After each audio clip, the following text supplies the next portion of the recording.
التشكيلة. أولا، وزيرا مكلفا بالأمانة العامة للحكومة السيد لام الحسين. وزيرا لتمكين الشباب والرياضة والخدمة المدنية السيد محمد عبد الله لولي. وزيرا للتكوين المهني والصناعة التقليدية والحرف السيد ملعنين أييه. وزيرا للعدل السيد محمد محمود بويه. وزيرا للشؤون الخارجية والتعاون الإفريقي والموريتانيين في الخارج السيد محمد سالم مرزوق. وزيرا للدفاع والشؤون المتقاعدين وأبناء الشهداء السيد حنان النسيدي. وزيرا للداخلية وترقية اللامركزية والتنمية المحلية السيد أحمد محمد لمين. وزيرا للشؤون الإسلامية والتعليم الأصلي السيد يحيى شيخنا المرابط. وزيرا للاقتصاد والمالية السيد سيد أحمد بوه. وزيرة للتربية وإصلاح نظام التعليم هدى بابا. وزيرا للتعليم العالي والبحث العلمي السيد يعقوب أمين. وزيرا للصحة السيد عبد الله وديه. وزيرة للوظيفة العمومية والشغل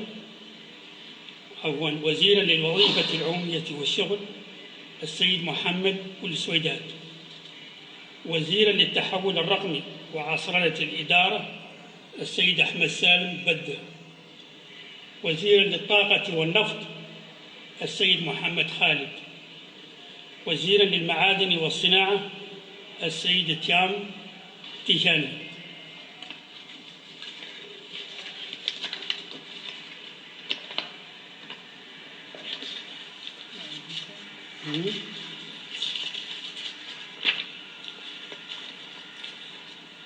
وزيرا للصيد والبنى التحتية البحرية والمينائية السيد الفضيل سيداتي. وزيرا للزراعة والسيادة الغذائية السيد ماما بيباتا. وزيرا للتنمية الحيوانية السيد المختار قاقيه. وزيرا للعقارات وأملاك الدولة والإصلاح العقاري السيد المختار أحمد بوسيد. وزيرة للتجارة والسياحة السيدة زينب أحمدناه. وزيرا للإصلاح الترابي والإسكان والعمران السيد نيان مامادو. وزيرا للتجهيز والنقل السيد علي الفيرك. وزيرة للمياه والصرف الصحي السيدة أمال مولود. وزيرا للثقافة والاتصال والعلاقات مع البرلمان السيد الحسين مدو. وزيرة للطفولة والأسرة السيدة صفية انتهى. وزيرة للبيئة والتنمية المستدامة السيدة مسعودة بحام. وزيرة منتدبة لدى وزير الداخلية وترقية اللامركزية والتنمية المحلية مكلفا باللامركزية والتنمية المحلية السيد يعقوب سالم فال. وزيرا منتدبا لدى وزير الاقتصاد والمالية مكلفا بالميزانية كيمور كودرو هارونا. انتهت التشكيلة.